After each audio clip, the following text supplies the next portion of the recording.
Hey everybody, welcome out to the Dice Tower. My name is Chris Yi. And I'm Wendy Yi. Today we're taking a look at the game Messina 1347.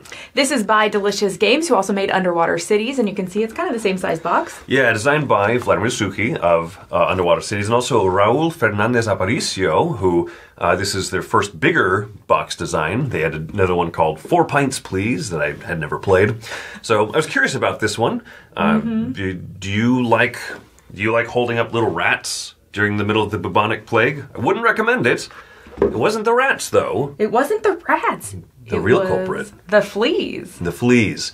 The fleas came on the rats, but the rats came on the ships, and so really, who's to blame? It's the ship's fault. It's the ship's fault. Honestly, it's the ship's fault. Well, we're going to move over to Chris, and he's going to tell you how this is played. And blame the ships. Yep.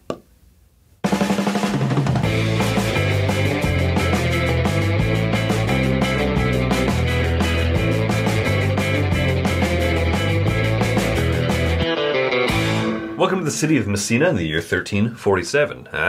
Get it? So, over here you have an individual player board, and usually there's going to be multiple player boards on the table. I have one just so we can capture everything in frame easier. Over here is the city itself. This is going to be a worker placement game where you'll be putting your lieutenants, these meeples, out onto the board and activating the spots. Lastly, this is a central board over here that's a series of tracks here in the middle. That's going to be bonuses that you can get, endgame scoring in these yellow banners, the round tracker, and then the different types of buildings that you can build. So let's talk about what this type of game is. Now, there's an important step of setup that you do with this wheel here. You rotate this windrows, and then however it turns up is what you're going to be populating. Plague cubes, shown by the rat symbols, and then the different types of nobles in the different colored spaces. Let me go ahead and speed through the setup really quick. Bam! There we go. So the board is set up now. Put plague cubes in areas that have rats facing to the left, so that's why these spaces here have plague cubes. Put nuns in areas that have white banners on the bottom, workers in the orange, and then the noble people into the blue banners. And you're going to be doing one step of this every round. And so now we're good with setup. So let's take actions here. First player is going to be red. On your turn, you'll take one of your lieutenants, one of your workers, and put it out onto the board and activate the space. But before you do the action on the board, if there are citizens to be rescued there, the ones that we just put out, you'll rescue them and put them into your player board area. They can be put directly into a zone that matches nuns over here, artisans, and then the nobles. When you put this into a space, this will activate a bonus. This will make a bonus eligible to be activated in the future when you move these markers, these overseer discs on your board. Now, if you rescue a person from an area that does not have plague cubes actively in it, they will go into your estate, the track here. But if you were to, say, come over here to an area that has a plague cube and a person, you'll first rescue that citizen, and then that citizen will go into a quarantine cabin. You have 4 of them at a time. These are going to take 2 rounds. At the end of 2 rounds, they will then bump out and become eligible to be placed into one of these bonus areas. Further, before you activate a space, if you go into an area with a plague cube and you don't have fire tokens to burn away the plague, you'll get one of these rat meeples, which will then lose you points at the end of the game. The next step is you can then spend a fire token to destroy the plague. That plague goes away, it's removed from the game, and if you defeat a plague cube, you get to bump up on this track here, the popularity track. Your popularity increases. This will give you bonuses, in this case a coin, so I'll have a coin here. And now I can take the working action. These spaces here, or the buildings out here, all have different costs. Let's just pretend that I could then spend a coin and I could get this one right here. Cool. You can build a workshop in which you'll be able to take some of these citizens and place them into this so that they will trigger end of round bonuses during the production phase. If you build these quarantine cabins, your people who are in quarantine, since they've got nothing else to do, can chop you some lumber or earn you some coins or victory points. The last type of thing you can build is one of these wagons, and I'll explain that here shortly. So players continue to take action, so on and so forth. I come over here, I get a coin, and then I get to advance one of my overseers. That's what the symbol means. You can advance your specific overseer or any one of them. In this case, if I move this person forward, I can activate either one of these spaces here. Now, to be eligible to activate it, it has to be a space that has a person rescued in it. Therefore, I could get another fire token, so I'm set up for next round. So after players have all taken their actions, you lay them down, and this is important. visually for the next round, and I'll explain why. You will then earn any income that you have. If I had people over here saved, and if I had a shoveler working in this place, at the end of the round, when I do my production, I could get coins from this person, and then I could get a coin, or I could get 2 lumber from this person, because that's what they're going to produce. Next up, anyone who's in quarantine will advance 1 space. If they advance from this space out, then they'll go to the correct, any one of these spaces. Then we'll be doing, and here's the player aid, that's visually a little confusing until you know what's going on. You'll then move this down, change first player according to whichever one of these tracks is shown. In this case, first player would change. You'll set out a new boat into one of these areas here. You can see this one's going to go over here. That's what this randomizer tile is for. It has a plague cube on it. You would set out a new tile. This is a new worker placement spot in the next space adjacent, closest clockwise to the harbor that just got a boat in it. And then you would add new plague cubes and citizens by rotating this 1 space and doing all that. Now, I'm not going to do all that, right? This is just to kind of show you how the game works, but here's an important thing to know. Starting with the second round, we laid down our workers. What we're going to be doing here in turn order is going to be now what some people call worker movement. Where starting with the blue player, they can move one of their workers. They can activate the spot they're on, or one adjacent spot, they can move it 1 space for free. If they wanted to move 2 spaces to activate a spot, they'd have to pay a coin for each space beyond 1 free movement. By doing this, they could move their overseer and do this action, and so then it's my turn, I'll move down here. And so you do now this movement thing, doing all the normal worker placement exactly as it was before. A few last concepts before we kind of wrap up the game. These will advance eventually, and then they can trigger multiple bonuses in different districts of your player board. These are endgame tracks that you can move up by taking a scroll action that you can see in a very few different places here.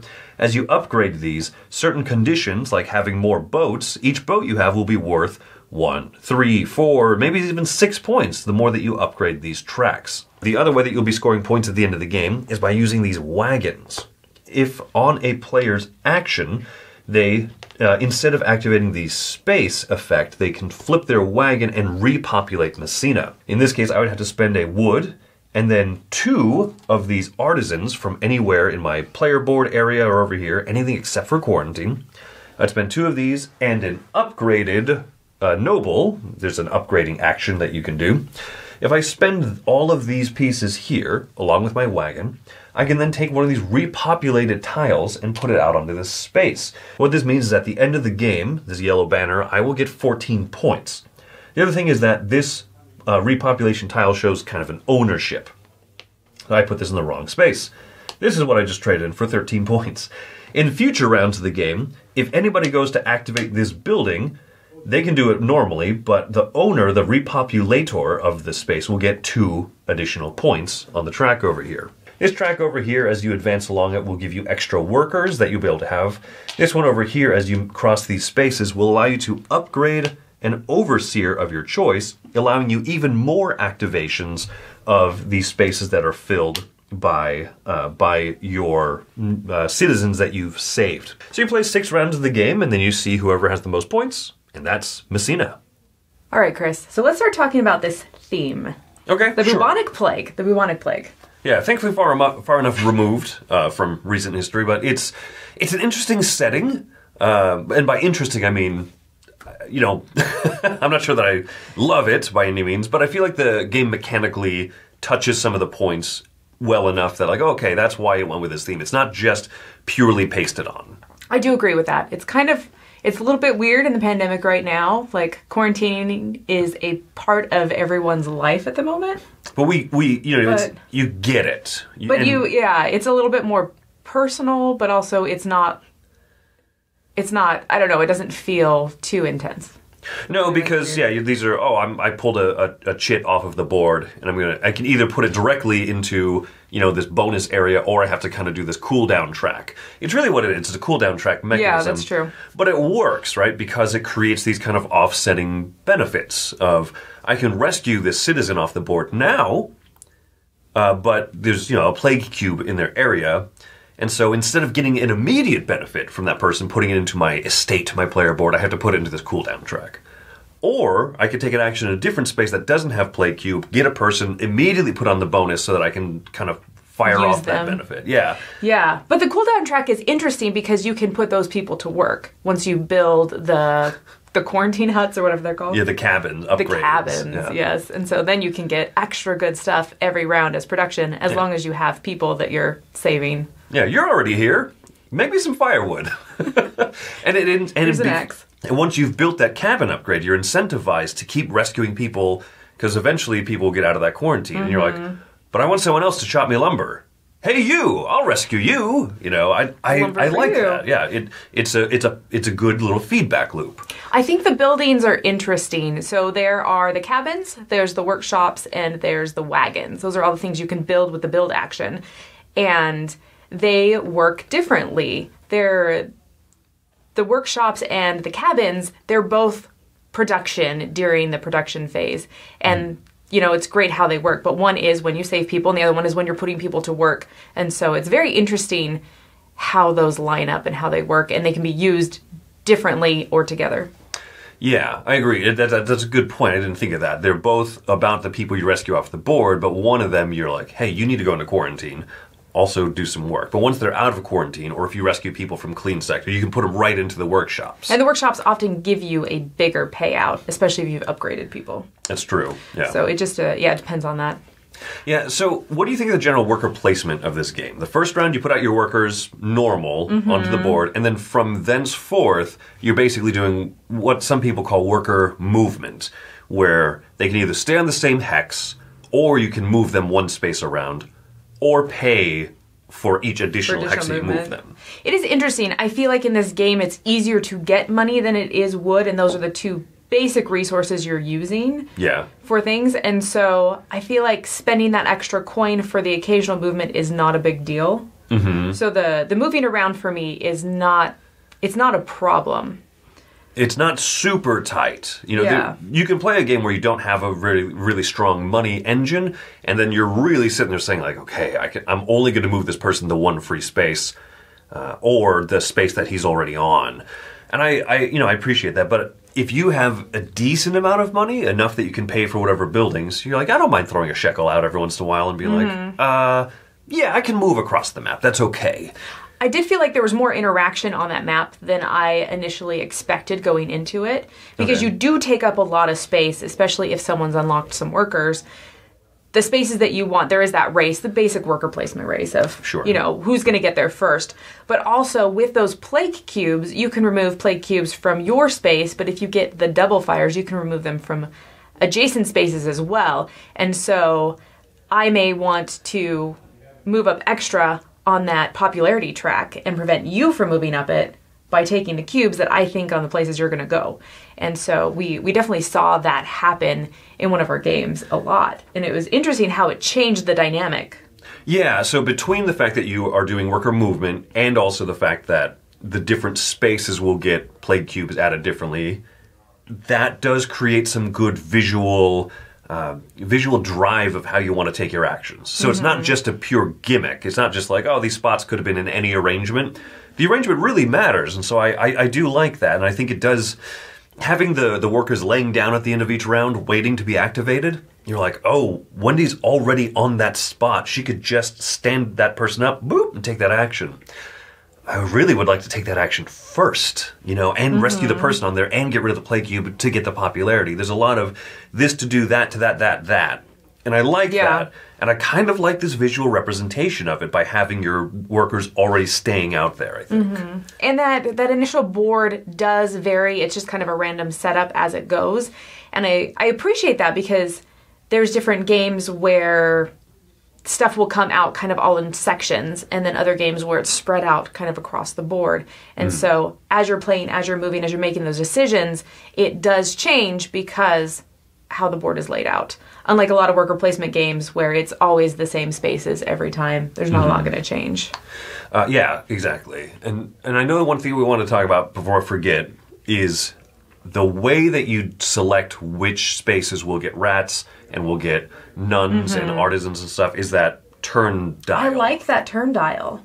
There are games where stuff will come out based on a die roll or based on a card flip or something like that. I like the dial because I know that it's balanced. Like, I went through it and it's not hyper predictable, but it does follow a general pattern. It's just kind of it's a not cut and dry pattern. Yeah, the same space won't get hit 6 rounds in a row by rats every time, or by the plague cubes or whatever, or all the people won't go to the same space over and over again. And so it spreads out the stuff. And so every space on the board gets used for plague cubes for people. It's all useful. Yeah.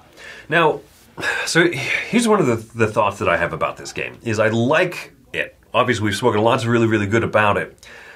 Do you feel like it suffers a little bit from what someone might call Eurogame bloat? You'll get the average game that people are excited about now versus the ones from 5-10 years ago, and they're a little bit more complicated, they're a little bit more fiddly, there's a little bit more setup and more pieces and stuff.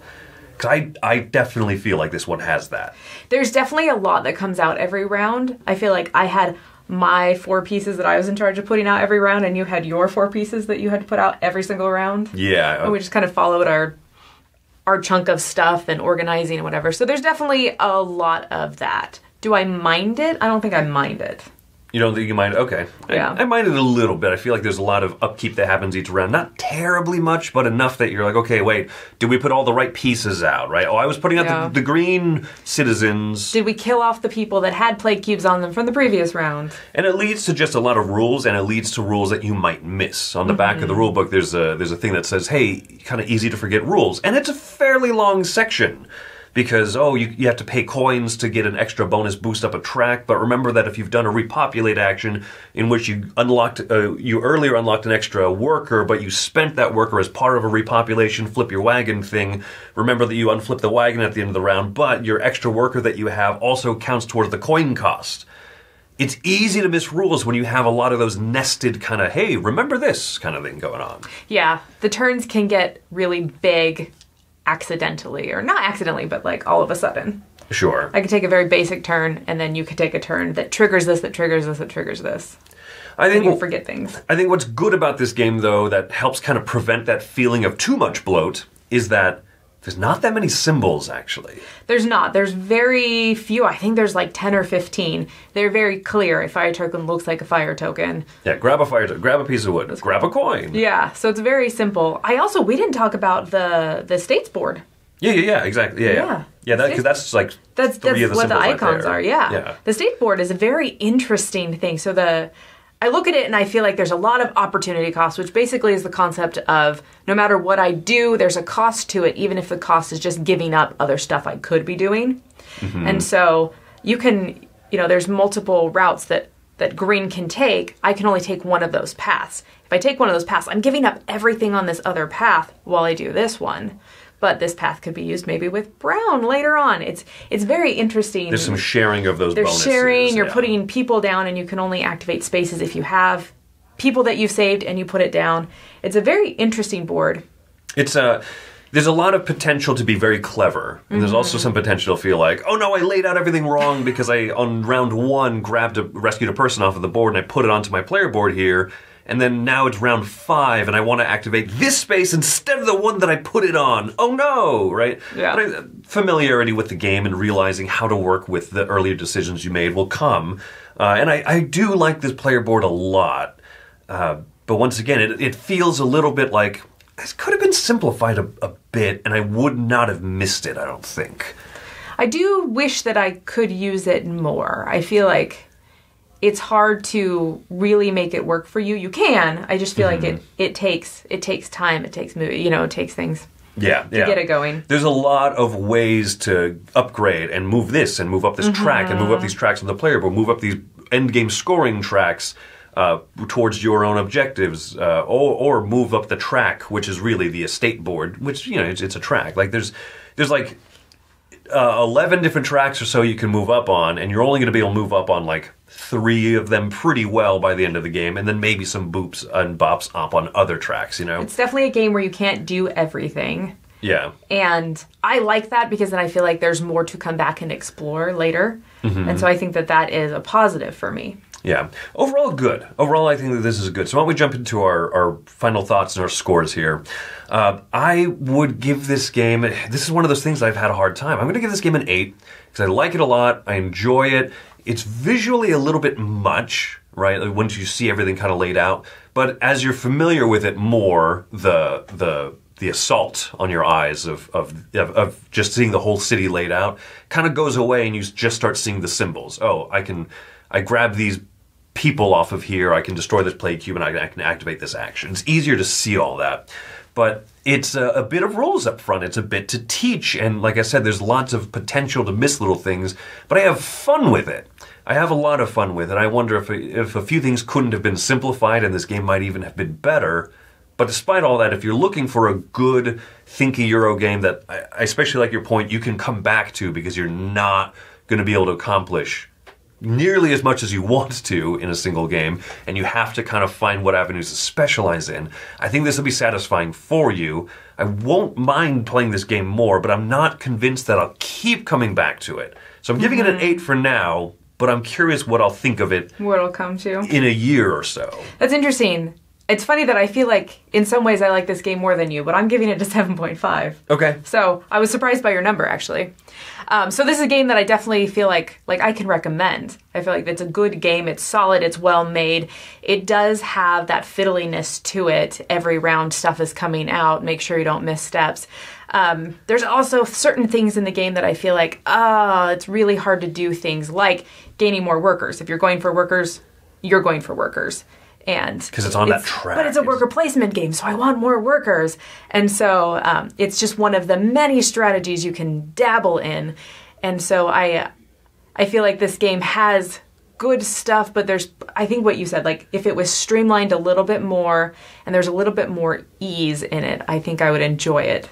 So I'm giving it a 7.5. And when you say enjoy it, you mean like enjoy it a lot more, right? Enjoy more, yeah, of course. We sure really enjoyed it, yeah. Yeah, I just don't know that it stands out enough given the amount of like mental load I have to kind of prepare for each time I play the game and the setup and all that jazz. And some games are worth the bloat.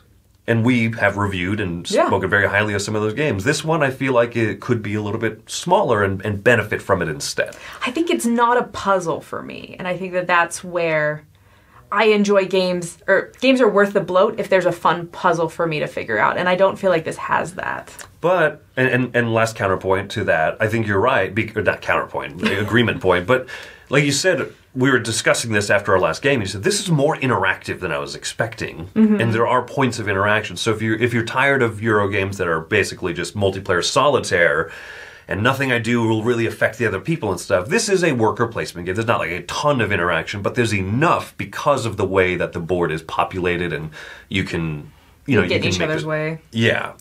So I think that's very much a thing. Yeah, so there you go. That's our thoughts on Messina 1347, and I'm amazed that every time I've said the title, I've said the correct year, because I usually flub that. 1347. All right, thanks so much for joining us. I'm Wendy Yi. I'm Chris Yi. And we're the Dice Tower. Have a great one.